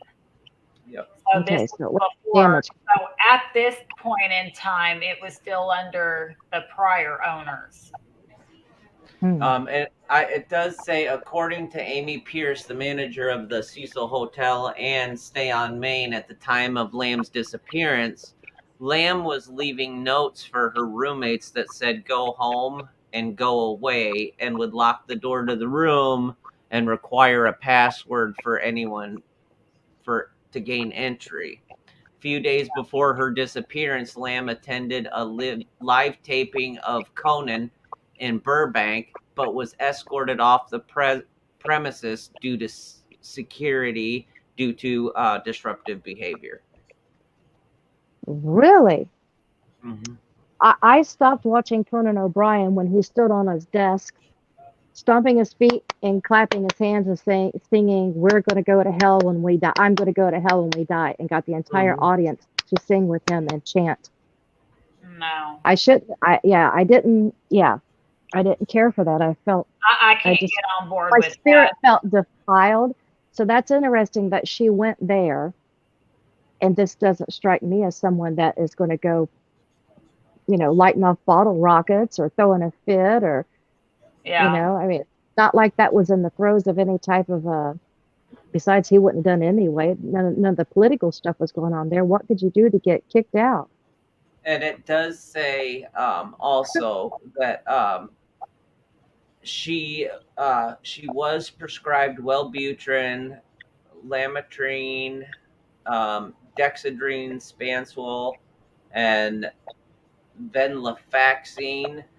According to her family, who reportedly kept her mental illness private, Lamb had no history of suicide ideations or attempts ever, although one report claims she had previously gone missing for a short period of time. Lamb had a history of not taking her bipolar medicines, and as a result, on several occasions, it's been documented by hospitals, she had severe hallucination that would cause her to hide under her bed for refuge. Hmm. And that was That how was long? prior to this. So I this didn't would have say that been was. while she was growing up. But yeah, she did. She was supposed to still be on the medication, and the levels that were in her system were not consistent with someone that was continuously taking them, because they Right. they could tell that when they do a blood draw how much Wellbutrin's in your system and stuff. Okay, so she wasn't having a reaction, obviously, to the medication either, No. most likely, with it having such a lowered amount. The It's just, original owners of the hotel were three men: Williams, Banks, Hanner, Charles L. Dix, and Robert H. Shops, Schops. And there's no mention of it being sold from that time until 2014 to Richard Dix. So, and it states that he is still the current owner. But the three original owners are a little so the interesting. Richard Bourne is still the owner, the guy that was working with Robert De Niro and his son. Yes, he's still the owner. Richard Bourne. Hmm. Yes, he's listed as the current owner. That's very curious. Hmm. Yeah, it says here Wellbutrin side effects as hair loss, weight loss. Is that a side effect? No, I'm joking. Hair loss, I weight know. loss, Like, huh? bad taste in mouth. Yeah, right. Bad taste in mouth. Changes in sexual performance, one way or another. Gastrointestinal disorders, and it's just simple. A little bit of maybe sun sensitivity, a little bit of balance. There's nothing, a seizure. Yeah, there's nothing in any of this. I mean, it's listed everything here. Yeah, There's and they said nothing about hallucinations. those medications were found in her body, but at very, very low levels, almost as if she had not been taking it as she was supposed to, or she had stopped taking it and it was just flushing out of her system. But they did find traces. But that wasn't shocking because they were her prescriptions. Right. There And were no illegal drugs found in her system. yeah, Well, and Dave what they said she did, had hallucinations already, so that's yep, according to her parents and her family. But discovery of the body says Lamb's body was moderately decomposed and bloated. It was mostly greenish with some marbling evident in the abdomen and skin separation evident. There is no evidence of physical trauma, sexual assault, or suicide. There is no evidence of suicide, is what it just said. Toxicology tests show traces consistent with prescription drug medication, which was among her belongings and prescribed to her, plus non-prescription drugs such as Sinutab and ibuprofen, and a very small quantity of alcohol, about 0.0 2 grams percent was present, but no other recreational drugs. Investigators and experts have, however, noted that the concentration of her prescription drugs in her system indicated that she was under medicating for a long time or had stopped taking medications recently. What I also found in with the whole thing of the fire escape got me looking into this, and I'm not sure. I don't know if it was Carol or Kathy that had brought up the fire escape, but during the investigation, apart from the question of how she got on the roof, others asked if she'd gotten into the tank by herself. All 4 tanks were 4-foot by 8-foot cylinders propped up on concrete blocks. There are no fixed access to them, so hotel workers had to use a ladder to look at the water. They were protected by very heavy lids that would be difficult to replace. The hotel employee who found the body said the lid was open at the time he found it, removing the issue of how she could have closed the lid from the inside. The investigation had determined how Lamb had died, but did not initially offer an explanation as how she got to the tank in the first place. Doors and stairs that access the hotel's roof are locked, and only staff have passcodes and keys, and any attempt to force them would have triggered an alarm. The hotel's fire escape, however, could have allowed her access to bypass those security measures. Her scent trail was lost near a window that connected to it. A video poster to the internet after Lamb's death showed that the hotel's roof was easily accessible via the fire escape, and that 2 of the lids of the water tank were open. So even a cadaver dog lost the scent at the window when it got to the fire escape. So, Carol, to answer your question about the rape, that's why I was kind of going over a little bit at the beginning of the show, is that the autopsy report states at one point that there's no physical signs of sexual assault, but the autopsy report was also revised a couple times. And at another point, it says that there was blood pooling found inside her rectum. So what would cause the blood to pool inside the rectum if it's it would have to if there's no trauma and no rape and there's blood pooling there, I would say it would have to do with the fact of how she was floating in the tank, because all of your bodily fluids, like, when someone passes away, they're laying on their back, the blood is naturally going to go to gravity. So it's all going to go there. So I would argue the fact that it had to deal with the way that she was floating in the tank. And I can see that. I just don't know that I'm in complete agreement, because I think they would note that across her entire backside, not just inside her rectum.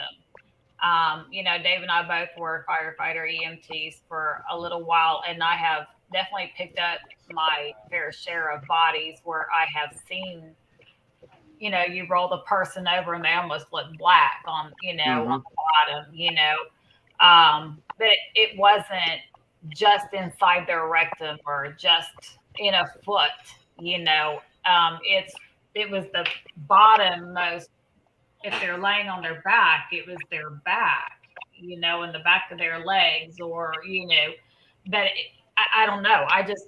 Why would they make a special notation concerning her rectum? I just think it's odd that, unless they're trying to say her butt was lower and her legs and feet up here and her head up here to where it pulled more towards, but they're still not even saying her butt and genitals in general. Right.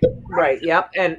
And I get that. And you also got to think, okay, gases build up in the body as it decomposes. So the gases will force some of the water out of her lungs and expand it to where she can almost bob in the water, as so everything would take center stage and flow towards the feet, so to speak. I think the key thing is they found absolutely no sexual trauma. So if there was no lesions or tears or anything like that, as far as um, them leading it to believe there was no rape or sexual assault in the anal area, then I think the only reason that it was just strictly medical notation why there was blood It's just interesting. in the Yet anus. she was butt naked. Yeah, exactly. Yeah, I mean that's what I'm saying. It's very questionable. I'm sitting kind of in the middle because I get where Dave's coming from, Mm-hmm. but there's so many questionable things in the autopsy that I'm like, Oh, we don't have all the information. I guarantee you. That's why. I Are very there any could believe there was sexual trauma, and they just are there any figures on that? left it Are there any figures on, like, say, which I don't know that there would be, but I mean there would, but I don't know if it would be found in this. Are there any figures on like how many rapes or other violent activities have maybe happened inside of that hotel or right around the vicinity of it besides just death? Let me take a look. Because with watching that elevator and stuff, I just find it kind of interesting because like they call it like a transmutation, but there's a spirit. It's like in the Jewish religion, and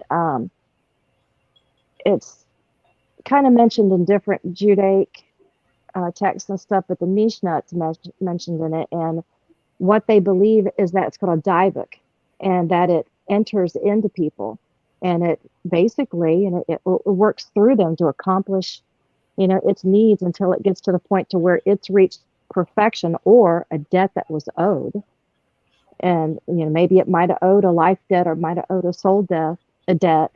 I mean, it's just kind of strange. You have a lot of, I mean, there's definitely proof, or I don't know if you call it proof, but there's ancient texts and stuff, and even modern texts. But a lot of people go for the modern demonology concept, but there's really ancient scrolls that do mention possessions of bodies.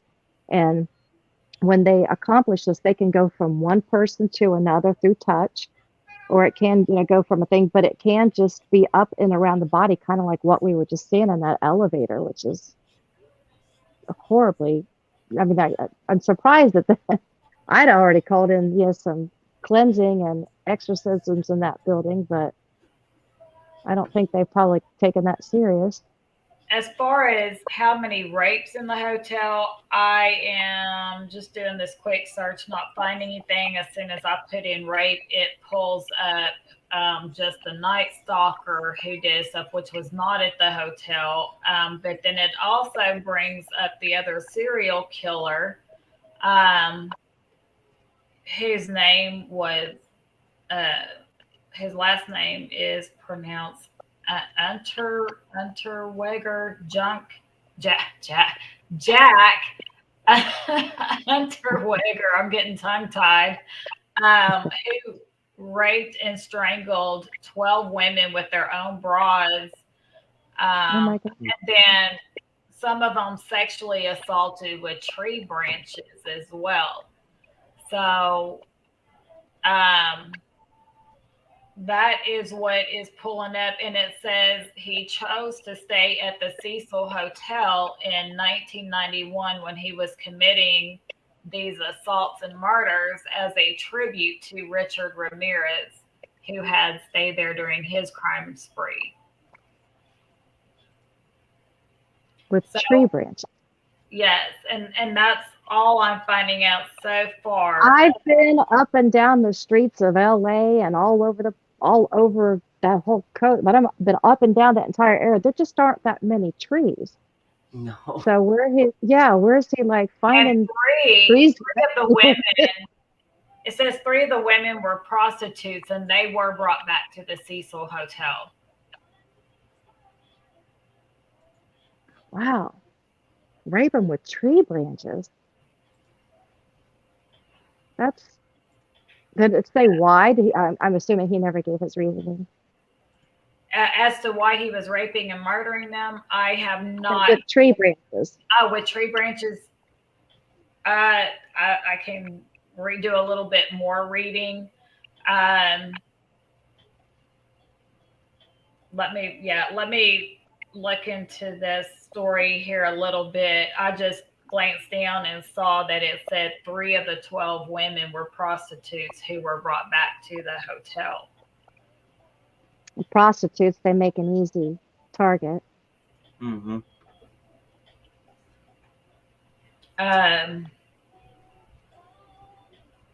I can't get over this though. I agree with Dina. This is absolutely gorgeous. Just the articulation and the design and the ornate fashion of it is phenomenal.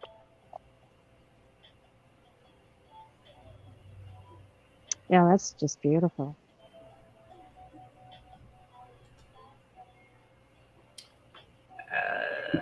That is beautiful.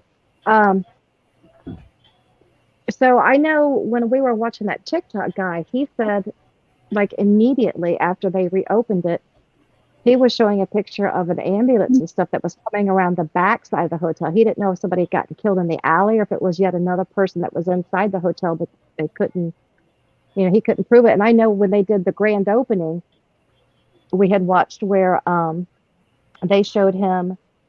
He asked them, am I allowed in here? And they said, yeah, it's open to the public, and you can he was on live. I was wondering when that was coming up. Oh yeah, and they said Carol's it was always got my back. Yep. American Horror Story was filmed at Hotel Cecil. Yes. Wow. Dana, and I know what. I'm sorry. Go ahead. I thought it was kind of strange though that the guard, he was really friendly to the guy. There were 2 guys that were bloggers, or they were live TikTokers, and the one was the redheaded fellow that we saw, and another one might have been Hispanic because he did speak to him in Hispanic. But they made the redhead leave immediately. He said he figured he stood out, and the guard even joked with him and said, "Well, you're like Waldo, you could just see you in there." And they were getting ready to have a dedication. Well, originally the dedication, and he was even told on the video that the dedication was public. Okay, why were they being made to leave for this public dedication if it's a public dedication? Means anybody would have seen this. And then they made the other blogger leave. What was strange though is the guard who had joked with him at first and was really being friendly. It was like he changed, and he came over, and you can see it in the video. He threatens the guy, and then he said about, I bet you're live and you want this to go viral. And he made like a suggestion, like he was going to cause him, he was going to physically assault him live. And I just thought it was strange. It was almost like his personality changed, like he was taken over. Yes. Yeah, there's something going on there, and I'm not gonna say it's demons. I'm not gonna say. Yeah. I'm gonna flat out put it as either A, possession, B, influencing from the paranormal, from spirits or entities, or a combination of both. And honestly, if any, Rex is my absolute best friend in the whole wide world, and some of the stuff that he's shown me, Poltergeist is not, just a movie. Right. There are angry spirits. And they have a lot of poltergeist activity that's been documented in that hotel. Doors opening and shutting, cabinets, lights turning on and off. The construction workers, there's several that's left. There's a guard, and his job was the hallways. And he said he's seen so much activity with the hotel. I forgot about that. Yeah, with the elevators and stuff too. He said he decided he quit the job. He's never went back. Oh, I would too. One time is all it would take for me, and I'm gone. Dana, you want to hear something a little interesting here? I was looking up if he gave his motive for doing this, and it does not give his motive, but here's some information. His birth name was, I guess you pronounce it Johann, but he went by John here in the States. And he was uh, convicted of murder in Austria and released in 1990.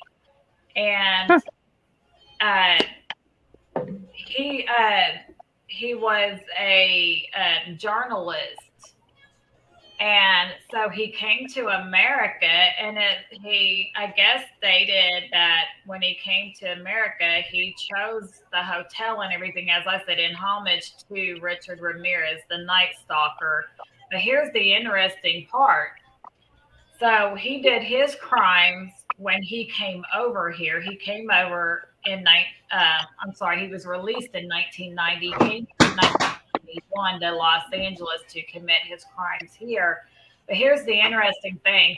He used the fact that he was a journalist and said he was on a job for an Austrian magazine reporting on, of all things, crime and prostitution in Los Angeles. And he was a guest of LAPD on ride-alongs as they patrolled the red light district. And that's how he found his victims, was on ride-alongs with the Los Angeles police. And he had just been released the year before from murder charges in Austria. What anything has taught me about true crime and stuff like that, when you're investigating, the perp will always interject himself into the investigation and make it seem like he's trying to help the police or be involved with them somehow. Mm-hmm. So ride-alongs, my God, you guys laid the roadmap. Way to go. They covered that at the academy. I know, so I'm like, they're giving ride-alongs to a convicted serial murder. I mean, he was in another country, so maybe they just didn't really check him out, especially in Austria. But here they're giving a convicted serial rapist and murderer who had just been released ride-alongs. And you know he's loving that. Red light district. Here, let me borrow your handcuffs. I mean, that to me is just kind of, I don't know. When I read about the ride-alongs, I'm trying to listen to y'all, but I'm reading this as well, and I'm like, you got to be kidding me. You have got to be kidding me. They are taking him basically to his victims. Mm-hmm. I mean, of course, they're not knowingly doing, but still, they're driving him there. And you know that's going to make those women that, because you know they pull up, so they don't arrest these women. There's so many out there. Oh my gosh, LA is I don't even have words, and it's like, you know, they're not arresting these women. They're pulling up, they're talking to her. She's, you know, back and forth and stuff. So she's seeing this guy, and she's probably thinking he's an officer in training or something. Oh, he's a good guy. And you know, it said on the ride-alongs that he stated on the ride-alongs is when he chose his victims, and 3 of the 12 were prostitutes from that area that he brought back to the hotel. So that tells me what you're saying about maybe talking to him. There had to be a certain amount of interaction with a couple of them, and he remembered them and came back later looking for them, knowing they were going to be in this general vicinity. And but he had already pre-picked them during the ride along, and then came back and found them and took them back to the hotel.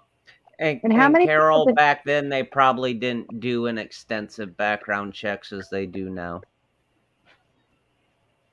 There were 12 total women, but only 3 that were prostitutes and brought back to the hotel.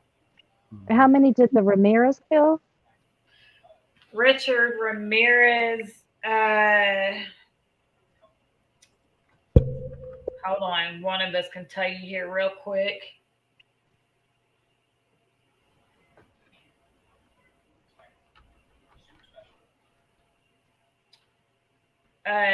Richard Ramirez murdered Da. 15 plus. Yeah. I'm just, yep. Thank you. You were a little faster And than me. he actually got 19 death sentences. Yeah, His- it says he was only found guilty of 11 counts of rape, though. Mhm. 14 counts of burglary, 12 counts of first degree murder. He was convicted of second degree murder on some.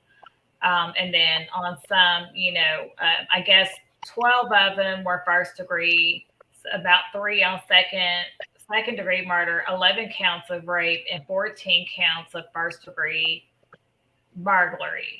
Oh, I'm sorry. No, there was more second degree. I'm sorry. I'm scrolling on down. So it sounds like he had multiple motives, but the second guy, basically his motives was just to rape and kill. Mhm. Well, Richard Ramirez attributed most of his to his interest in Satanism and the occult. Yep. So I wonder what the money was about. Was it for the hotel or drugs, or was he funding something that he might have been part of that was bigger? I don't know. Did they ever find out that he had an official link to any type of satanic churches or anything? No, I know I had seen a documentary, and in it he was saying crazy stuff like "Hail Satan," and there were pentagrams, and just all kinds of symbolism.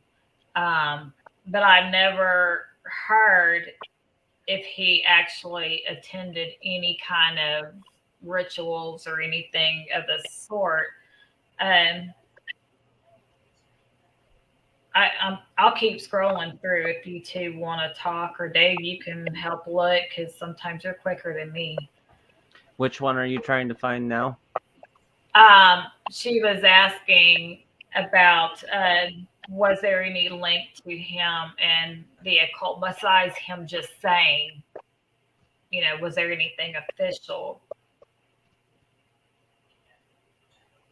I mean, it sounds like this other guy became pretty fixated on him, obviously, especially to go. I mean, I could see the motivation of wanting to leave Austria.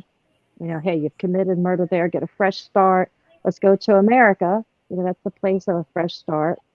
But he didn't choose just to go to America for a clean start. He came for the opposite reason.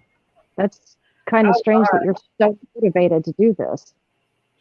Oh, oh my God. Okay.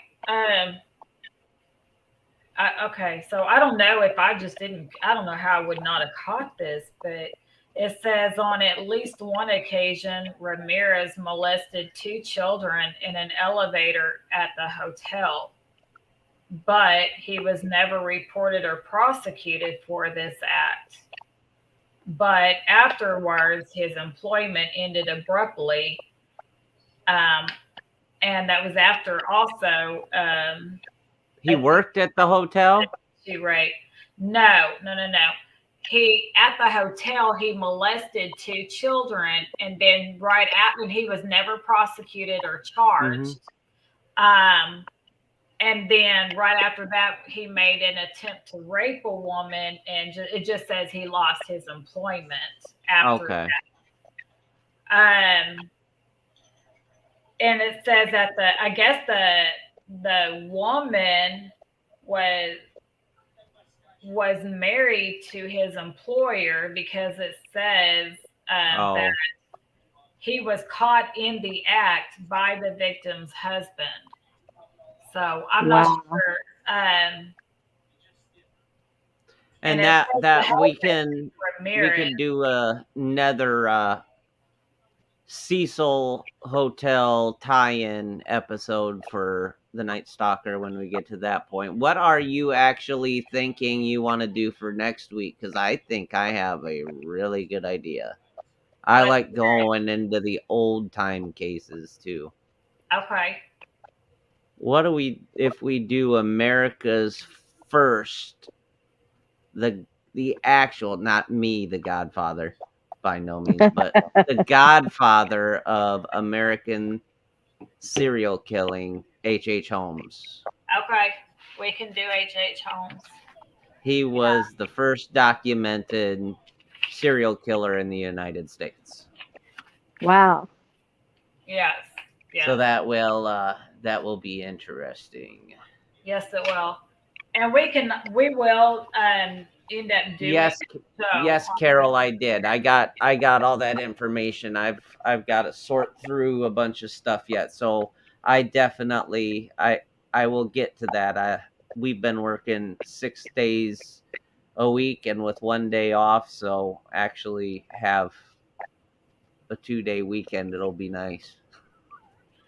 There's a reason I have my red ring light on. If you guys saw the circles under my eye, you probably call an ambulance. Is he really alive? Yeah, uh, my husband has to work tomorrow too. They work a lot of 6 day weeks, and I forgot to ask, but they were talking about working him Sunday too, which we could use the money, but it sure It's, makes it rough to work it six, does. 7 day weeks like that, especially when they're 11, 12 hour days. But um, yeah, for those Does of you make it. who want more on the Cecil Hotel and the Night Stalker, we try to advertise our shows before we have them. So I'll definitely, when we get to that, I'll definitely put a posting up and let you guys know that's what we're covering. But yes, H.H. Holmes, I think that'll be an awesome story. Yep, I do too. And Dina, thank you for coming on and Absolutely. helping us tear down the veil of Cecil Hotel a little bit. Could you imagine walking around that place with an ink box? Let me know how it goes. I'll go with you because I'm curious to know about that TikToker who talks about the man who sits in the window and stares at him and the lights coming on and off. And I mean, there's Yeah. been some It's crazy. taking I don't know SLS why in you there. guys want to. Just because didn't you read Hansel and Gretel? Just because there's candy on the ground, you don't follow it into the witch's house. God, I can't. I don't get it. I mean, I get the thrill ride and everything like that, but I tell Rex all the time, I'm like, I ain't going. He's like, you will if I make you. Rex is a big man. He's what, Yeah, 6'7"? I'm 5'6" and 160 pounds, and he's 6'8", 325 pounds. I'm like, yeah, I'm not arguing with you. Yeah, you're going. Yeah, I think if he said Phoenix, you're going. I'm 5'3", so I'm even shorter. If he got that voice in Phoenix, you're going. I'd be like, okay, Buy a bag of Himalayan salt on the way out the door. yeah. You Thank you, claw everybody, marks for for me joining. trying to grab a hold of things while he's trying to drag me into the place. I can He'd see be Dave hanging on to the door frame, feet and legs spread out. No, while Rex. is No, I know what he'd do. He's got police training. He'd take the knee and boot me in the butt and get me in the door. He'd I u- submit if you're going in. Dave would go flying across the room. Okay, I'm here. Yep. And my luck, it would be a hoax. Did you hear that? Did you hear that? Get me all freaked out. Nah, they really wouldn't do that. But Thank you guys for all your comments. yes, I awesome. enjoyed it too.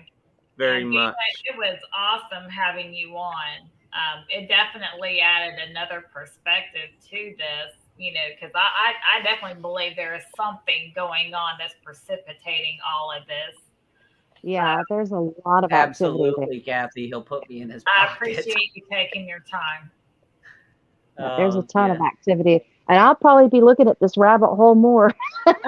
Absolutely. Well, call me when you do. I'll sit up all night with you. Well, at least you can fall asleep. Like I didn't have enough of those things.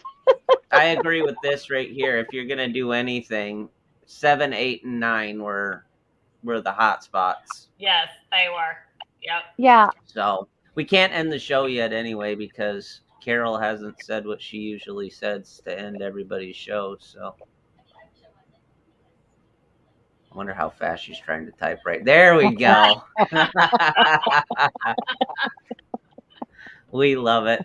We love it. We thank all you guys in the comments. You guys are awesome. You keep us going. You have us research even more in depth, and that's what this is for, you know. And it's absolutely fun. And me and Phoenix, when we bought the network, and I asked Phoenix to come on to co-host with me, we were kind of gun shy at first because we've been on shows together, but we never actually hosted together. And I tell you what, it's firing off the way two hosts should host a show together. It's awesome. Definitely.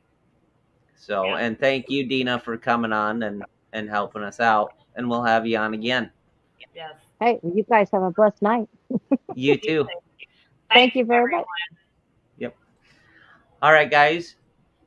As Carol says, remember to smile. This has been True Crime, Cold Case, Murder Mystery. Next week we got H.H. Holmes, the grandfather of all serial killings, the very first one in the United States.